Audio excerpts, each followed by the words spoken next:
விக்கி, எதையும் நான் மறக்கல. மறக்க மாட்டேன் விக்கி, மறக்கவே மாட்டேன். மிர்னானி பேக்ரவுண்ட் என்னன்னு தெரிஞ்சுக்கிட்டு ரொம்ப கேர்ஃபுல்லாக இரு ரேவதி. வித்யாவோட நாத்தனார் தானே, கேட்கணும் விக்கிக்கிட்ட. பார்த்தா நல்லா வசதியான பிள்ளை மாதிரி தான் இருக்கு. என்ன வேணாலும் செய்ய துணிஞ்சவ போல இருக்கு. பேச்சிலே தெரியுதுல திமிரு கொழுப்போம்.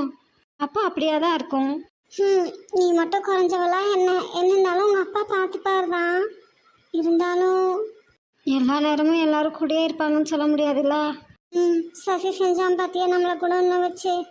ஆமாம், அவன் என்ன இருக்கானா போயிட்டானா தெரியலையே. நம்ம தான் அங்கேயும் இங்கேயும் போயிட்டு வரோம். காலையில் கோயிலுக்கு வேற போய் இவ கூட பஞ்சாயத்தாய் அவ்வளோ நேரம் ஆயிடுச்சு. டென்ஷன் பண்ணி விட்டுட்டா காலையிலேயே. ஆமாம், இனி ஜெசிகா வீட்டுக்கு போயிட்டு அதுக்கப்புறம் ஊருக்கு போகணும். என்ன எங்களுக்கு தெரியாம இங்க மாநாடு நடக்குது? வாங்க, உங்களுக்கு தெரியாம ஏதாவது நடக்குமா என்ன? என்ன நாங்க